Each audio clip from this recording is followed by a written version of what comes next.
जैसा आप सब लोग परिचित हैं, बुंदेलखंड इस वक्त एक अभूतपूर्व प्राकृतिक और मानव निर्मित संकट से गुजर रहा है। पूरे देश में सूखा हुआ है, लेकिन यहाँ बुंदेलखंड में, जब मैं बुंदेलखंड कहता हूँ तो इसमें मध्य प्रदेश, उत्तर प्रदेश दोनों तरफ का बुंदेलखंड शामिल है। यहाँ बुंदेलखंड में लगातार तीसरे साल, कहीं कहीं चौथे साल सूखे की स्थिति बनी है और अब लगातार चौथी फसल है जो पूर्णतः चौपट हो गई। इस अभूतपूर्व स्थिति से एक ऐसी आपदा निर्मित हो रही है जिसके कई आयाम हैं। पहला, पानी का संकट। सिंचाई के पानी का संकट तो जग जाहिर है, लेकिन अब मामला जानवरों और इंसान के पीने के पानी पे आ गया। जिन जिन जिलों में हमारे साथी गए, हम सब लोग गए, यहाँ मैं जिक्र कर दूं कि हमारे जितने साथी यहाँ हैं, कुछ साथी पीछे खड़े हैं। पिछले 4 दिनों में हम सब बुंदेलखंड के मध्य प्रदेश और उत्तर प्रदेश दोनों तरफ के हर जिले में हमारी कोई ना कोई टीम गई है एक त्वरित मूल्यांकन करने के लिए कि क्या स्थिति है। और हमारी समझ से पानी का संकट अब एक आपदा में बदल रहा है। जगह जगह पे कम से कम जानवरों के पीने के पानी की तो कोई जगह नहीं बची है। कुएं बावड़ियां सूख रही हैं, हैंडपंप फेल होने लग रहे हैं। कुछ कुछ जगहों पे पेयजल की उपलब्धि लगभग समाप्त हो गई है। शायद टैंकर की जरूरत पड़े, लेकिन बाकी जगह आज ऐसी स्थिति नहीं है।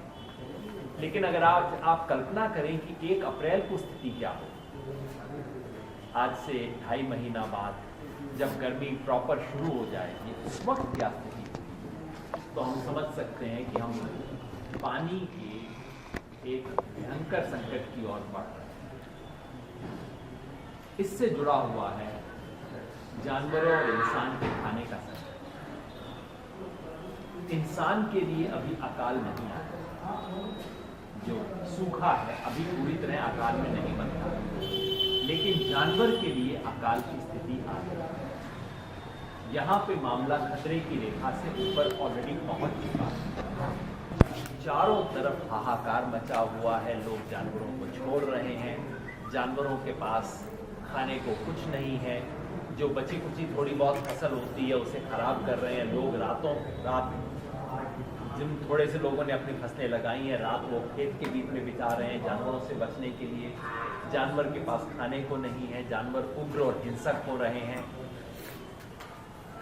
किसान के पास चारा नहीं बचा है, चारा और भूसा खत्म हो गया है। और यहाँ पे सचमुच एक भयंकर आपदा आ चुकी है, आने वाली नहीं, आ चुकी है। देश में गौ हत्या इत्यादि को लेके बड़ी बड़ी बहसें होती हैं, लेकिन अगर आप बुंदेलखंड की सड़कों पे देखो, गांव की सड़कों पे, शहर की सड़कों पे, चारों तरफ लाखों पशु छोड़ दिए गए, मरने के लिए छोड़ दिए गए। बहुत भयंकर आपदा हमारी आंख के सामने। इंसानों के खाने में, जैसा हम सब जानते हैं कि संपूर्ण आहार से भूखमरी की स्थिति के बीच में कई सीढ़ियां होती हैं और उसमें 2-3 सीढ़ियां नीचे उतरती हैं। पौष्टिक आहार गायब होता जा रहा है। हमने उत्तर प्रदेश के बुंदेलखंड का जो सर्वेक्षण पिछले महीने किया, उसमें पता लगा था कि 39% ग्रामीण क्षेत्रों, 39% ग्रामीण घरों में पिछले 30 दिनों से एक भी दिन दाल नहीं बनी। 60% ग्रामीण घरों में बच्चों को दूध नहीं पिलाया जा रहा। ये आपदा और गहरी हुई है। पिछले कई दिनों में हमारे साथियों ने जब घरों घरों में जाके पूछा कि दाल पिछली बार कब बनी, तो बहुत बार औरतें हंस रही थी हमारे इस सवाल, बाबूजी पता नहीं दाल कितने की मिलती है। तो एक तरफ तो जो स्थानीय दाल की उपलब्धता थी वो खत्म हो गई क्योंकि फसल खराब हो गई, दूसरी तरफ बाजार में दाम बढ़ गए, लोगों को असंभव। तो पौष्टिक तत्वों की कमी, पौष्टिक खाना बहुत तेजी से गिरा है। कहीं कहीं जो सामान्य खाने के सस्ते विकल्प होते हैं उनकी खबरें भी कहीं कहीं आ रही हैं, अपवाद स्वरूप आ रही हैं। जैसे कहीं गांव में हमें बताया कि लोग बहेड़े के बीज निकाल के अब खा रहे थे, उस तरह का है। कुछ जगहों से पिकार की खबर आई थी, हमने अपने सर्वे में उसका भी जिक्र किया था। ये अपवाद स्वरूप है, लेकिन धीरे धीरे लोग सामान्य खाने से निचले स्तर पे आते जा रहे हैं। पौष्टिक खाना तो खत्म हो गया और यहाँ क्योंकि ये फसल भी बर्बाद हो गई, खासतौर पे महोबा और हमीरपुर, इन सब इलाकों में तो चारों तरफ आप सड़क के देख लीजिए, दोनों तरफ मीलों मील तक आपको एक भी हरा खेत दिखाई देगा। खेतों की स्थिति वो हो गई है जैसी अप्रैल के महीने में दिखाई देती है, जब फसल कट चुकी होती है उसके बाद जैसे खेत दिखाई देते हैं, आज इस तरह के खेत दिखाई दे रहे हैं पूरे इलाके। और चूंकि ये स्थिति फसलों की है तो समझिए अगली बार अनाज और दाना लोगों के घर में अब अक्टूबर के महीने में आएगा। तो अनाज का संकट की तरफ हम बढ़ रहे हैं और अगर इसे समय रहते न किया गया तो भुखमरी जैसी नौबत आ सकती है। यहाँ याद रखने कि सूखा एक ऐसा संकट है जो अक्सर अदृश्य रहता है। सूखे की फुटेज नहीं मिलती, सूखा एक झटके में नहीं आता, धीरे धीरे आता है और सबसे गरीब व्यक्ति को चुपचाप से पकड़ता है। इसलिए हमारे गांव में भी हो रहा हो मुझे पता नहीं, तो इसलिए हमें सावधान सजग रहने की जरूरत है। यहाँ एक भुखमरी जैसी स्थिति बन सकती है आने वाले कुछ महीनों में, क्योंकि कम से कम 8-9 महीने होते हैं अगला अनाज। ऐसी स्थिति में स्वराज अभियान की तरफ से हमने शुरुआत से ही इस पे एक निगरानी रखने का काम किया है। पहले हमने संवेदना यात्रा निकाली थी दक्षिण भारत से लेकर उत्तर भारत तक।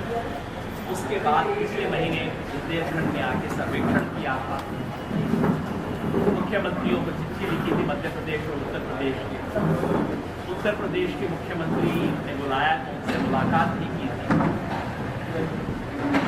सुप्रीम कोर्ट में एक अर्जी भी हमने लगाई है, केस हमने लगाया है जो 18 तारीख को दोबारा आ रहा है सबके सामने, जिसमें हमने 12 राज्यों को ने सूखा राहत का क्या काम किया उसके बारे में जवाब तलब किया। और सुप्रीम कोर्ट ने काफ़ी सख्त भाषा में सब राज्यों से अगले 5 दिन में जवाब देने को कहा है। 18 तारीख को वो केस सुप्रीम कोर्ट के सामने आ रहा है। इस बीच उत्तर प्रदेश सरकार ने 24 दिसंबर को कुछ महत्वपूर्ण कदमों की घोषणा की।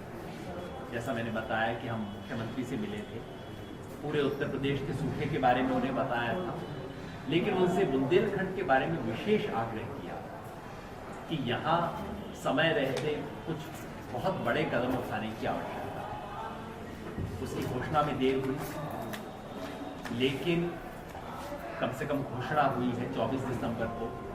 पिछले 4-5 दिन में हम इसका मूल्यांकन कर रहे थे कि वो घोषणाएं कहाँ तक लोगों तक पहुँच पाई।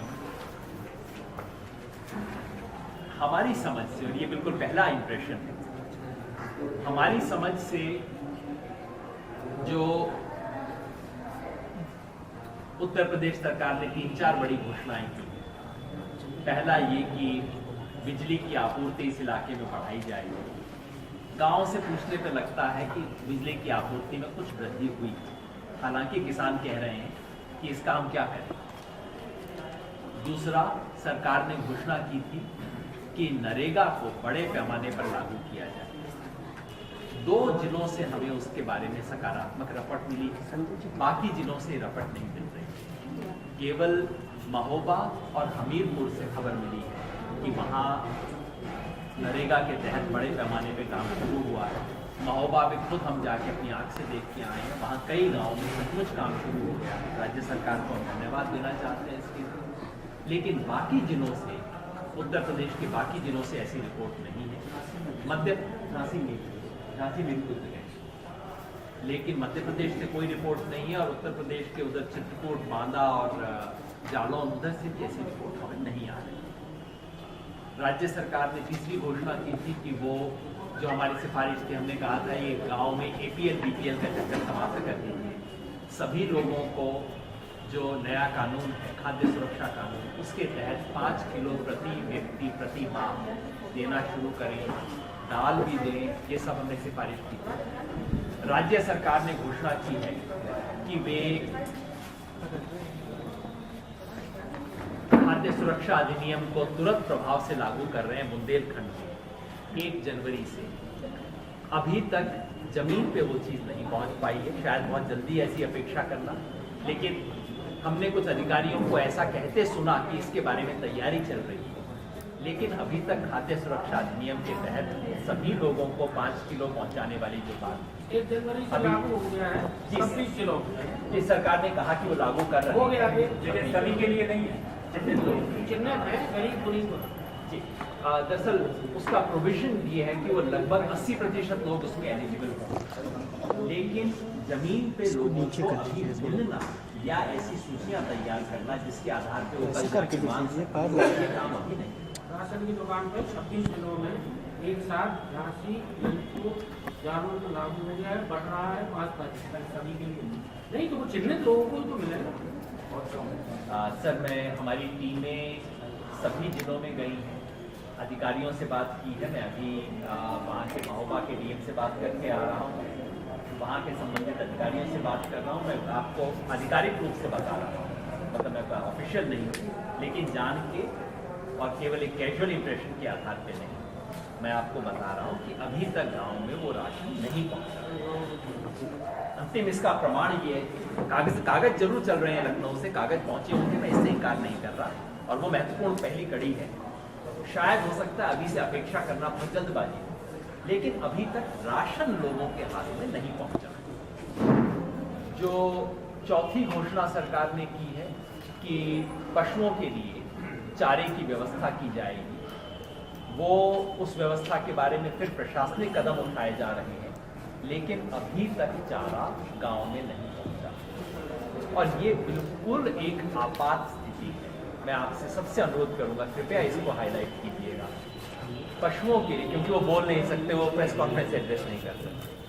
पशुओं के लिए इस वक्त स्थिति बिल्कुल खतरे के बिंदु से ऊपर पहुंच चुकी है, और एक एक दिन जो बीता जा रहा है उसमें नुकसान हो रहा है। कई इलाकों से पशुओं के मरने की खबर आ रही है, और प्रशासन ने कहा है कि वो इंतजाम कर रहे हैं, पानी पिलाने का इंतजाम भी कर रहे हैं, चारे भूसे के लिए भी वो कुछ व्यवस्था कर रहे हैं, लेकिन अभी तक वो नहीं हुई है, और इसलिए एक एक दिन का नुकसान बहुत भारी पड़ सकता है।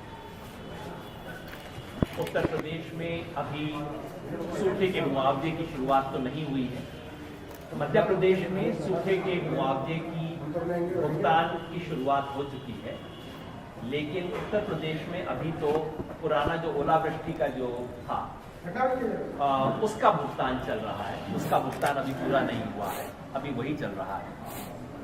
और कर्जे की जो स्थिति रही, लोगों के कर्जे की माफी, और उन्हें बीमा, जो जबरदस्ती बीमा करवा, अनिवार्य बीमा स्कीम जो चल रही है, उसके तहत लोगों को बीमा में जो उनका नुकसान हुआ उसका भुगतान, इन दोनों की तरफ अभी कोई कदम उठाए नहीं गए।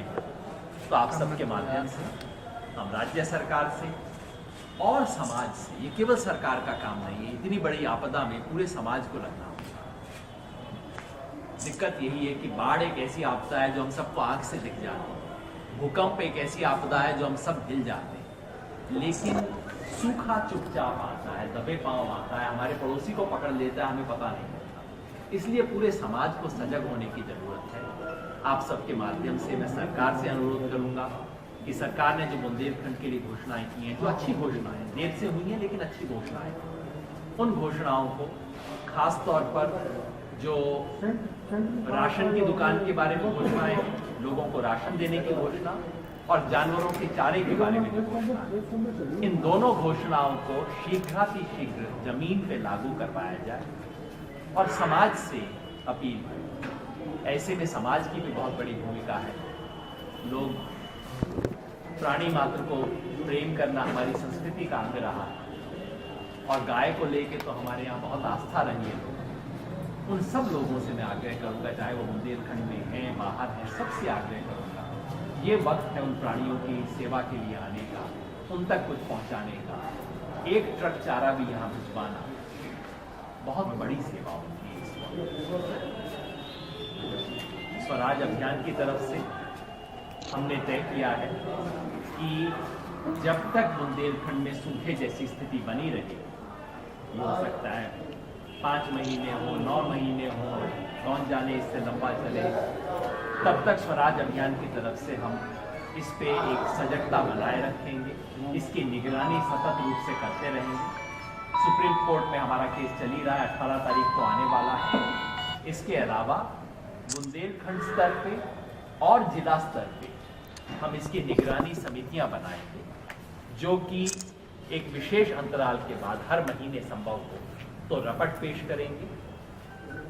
एक स्वतंत्र निष्पक्ष रिपोर्ट जैसी मैं उम्मीद करता हूं मैं आपके सामने पेश कर रहा हूं कि क्या चीज़ हो गई, क्या चीज़ होनी बाकी है, कैसी स्थिति है, उसकी रिपोर्ट पेश करेंगे और सरकार और समाज को इसके बारे में आगाह करते रहेंगे। क्योंकि बुंदेलखंड में जो हो रहा है ये पूरे देश के लिए चिंता का विषय है और हर व्यक्ति को इस मौके पर खड़ा होकर, क्योंकि ऐसे ही मौके पे पता लगता है कि किसी समाज में कैसी संवेदनशीलता बात है, उसके लिए हम अपील करना चाहते हैं।